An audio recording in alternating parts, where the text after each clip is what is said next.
Ndagusuhuje mu kirunga cya Muhabura uruhande rwegereye akarere ka Burera hateye inkongi y'umuriro abaturage barimo kuzimya ariko byanze byananiranye ni mu gihe barimo basaba ko imodoka yaza ikabafasha muri kino gikorwa cyo kuzimya uyu muriro ariko imodoka nayo babuzaho yaba yanyura ni mu gihe rero abaturage barimo bavuga bati niba imodoka yabuzaho kunyura nifashishwe indege nkuko bigenda bigaragara hirya no hino mu bihugu bigiye bitandukanye iyo bazimya inkongi y'umuriro. Ubundi se ino nkongi y'umuriro yaba yatewe n'iki? Nitwa Bombiva, ino yitwa Kingdom JB TV kuri YouTube ndetse no kuri TikTok. Niba ushaka kudukurikirana wowe kanda subscribe kugira ngo ibiganiro byose nta na kimwe kizajya kigucika. Ngwaye ikaze ku muyoboro mugari wa internet kandi narakubwiye urisanga. Welcome.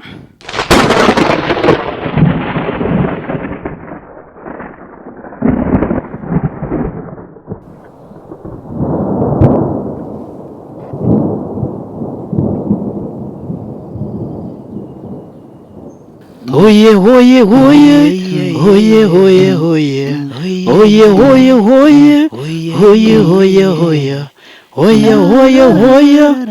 Yes, nabaza kugwa rero ikaze muri kino kiganiro kuri Kingdom JB TV. Iyo rero utari kubyumva neza urabaza kandi ugasubizwa. Ni kirunga rero cya Muhabura. Iki rero ni kimwe mu birunga bigize imisozi y'ibirunga byo mu Rwanda. Iki kirunga rero kikaba kiri ku mupaka w'u Rwanda ndetse n'igihugu cy'Ubugande. Hanyuma rero iki kirunga kikaba gifite uburebure bwa metero 4,000 na santimetero 127 ujya hejuru. Ubwo rero hejuru icyo twita hejuru y'inyanja nicyo rero nicyo kirunga cya kabiri kirekire mu Rwanda nyuma ya Karisimbi. Kugira ngo byumve neza, iki kirunga nicyo cya kabiri mu Rwanda nyuma ya Karisimbi mu birunga binini tugira hano mu gihugu cy'u Rwanda. Hanyuma rero mbere yuko tugera ku nkongi ndagira ngo manze nkubwire ibintu utaruzi kuri kino kirunga cya Muhabura. Iki kirunga cya Muhabura rero iki kirunga cya Muhabura icyo ugomba kukimenyeraho ntabwo kikiruka.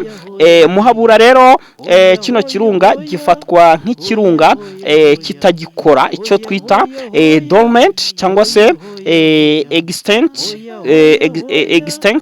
Iki kirunga rero impamvu rero kera cyahoze kiruka ariko uyu munsi ntabwo kikiruka, nta n'ikimenyetso deja cyuko giteze kuzaruka ubu ngubu gihari. Iki kirunga rero kiri aho ngaho, nagira ngo nkubwire ko ariko ndaza kubikubwira mu kanya. Kino gice cyafashwe n'inkongi y'umuriro ndaje mbikubwire mu kanya, ahubwo reka manze nkubwire ngo aho giherereye kiri ku mupaka w'u Rwanda ndetse n'Ubugande. Igice rero cyacyo kikaba kiri muri Volcanoes National Park mu Rwanda, igice cyacyo.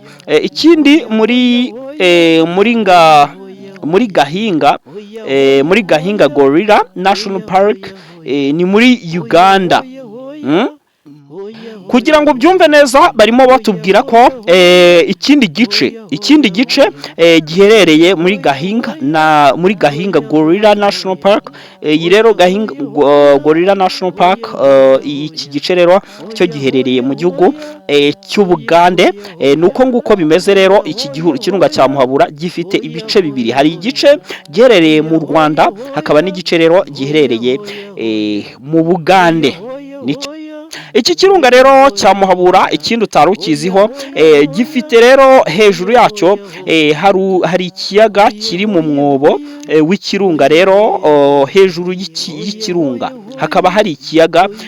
Ku bintu utaruzi, hejuru y'ikirunga hari ikiyaga rero kiri ku musozi, icyo twita iki rero nicyo twita Crater Lake. Iki kiyaga rero kiri mu mwobo hejuru, mu mwobo w'ikirunga. Hanyuma rero iyi Muhabura ikaba imwe mu cyo twakwita ibyiza nyaburanga bitatse igihugu cy'u Rwanda ndetse n'igihugu cy'Ubugande. icyo ngicyo rero ugomba kukimenya. Ikindi, iki kirunga cya Muhabura RDB ivuga ko kuzamuka Muhabura bigoye kubera ubuhaname bw'umusozi, kandi urugendo rwo kuzamuka ndetse no kumanuka rukorerwa umunsi umwe. Abazamuka rero bakaba bagomba kuba bafite nibura imyaka 15, kandi itsinda ntirishobora kurenza abantu 12. Amafaranga ku munyarwanda amafaranga ku munyarwanda rero uruhuka ushobora kuba yajya ku birunga rwo ku rugendo rwo kuba yazamuka Muhabura, rukaba igiciro rero kikaba kiri ku 5,000 by'amafaranga y'u Rwanda ku muntu mukuru, naho umwana w'umunyeshuri akaba ari 3,000 by'amafaranga y'u Rwanda. Ubwo aho ngaho rero narindi kuvuga umunyarwanda. Izina rero Muhabura risobanura umuyobozi cyangwa se guide. Bikaba rero bivugwa ko ryakomotse ku kuba uyu musozi warafashaga abantu kumenya icyerekezo kubera uko ugaragara kure, kubera uko ugaragarira kure abantu bawubona. Aho ngaho rero niho izina Muhabura ryakomotse. Hanyuma rero reka twigire ku nkongi y'umuriro. Inkongi yakomeje gukaza umurego. Iyi nkongi rero ikaba yibasiriye igice cyo mu ruhande rwo mu karere ka Burera. Iki gice rero kikaba cyitwa Nyagahinga.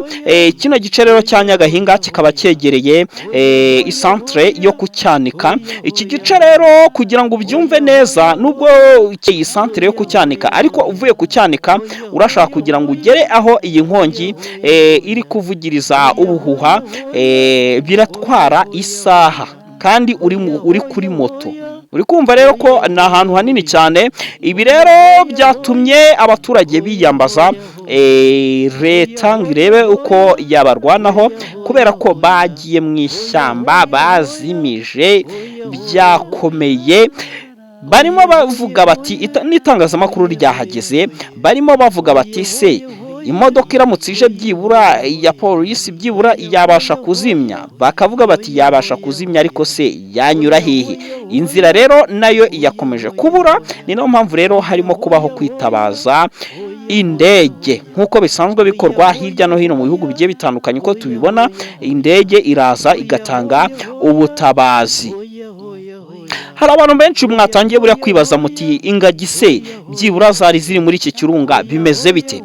Hanyuma aka gace, ikintu ugomba kumenya, kano gace kibasiwe n'inkongi y'umuriro, ntabwo hano ngo hakunda kubamo ingagi. Ingagi ngo ziba mu gihande cyo mu ntuza cyerekera Musanze. Ubwo nimvuga Musanze uhite wumva ugaruka uca za Muhoza, mu murenge wa Muhoza, ujya hirya kabisa.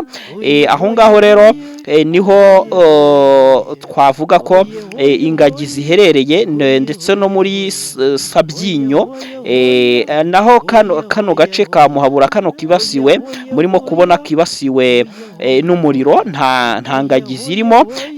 Ikindi rero ugomba kumenya nuko hano hantu ubwo rero hashyaga umurinzi mukuru waho, ubwo ndimo ndavuga umugayidi ukuriye iki kirunga cya Muhabura, yaje kuba abimenyesha inzego zose, abimenyesha mu baturage ndetse n'inzego z'umutekano ko ibintu bitoroshye hano mu ishyamba ko ryafashwe. Hanyuma rero abasha kuba yatabaza hakiri kare. Ikindi rero rino shyamba mu gufatwa kwaryo icyaba cyateje ikibazo ahangaha, abahanga barimo bavuga ko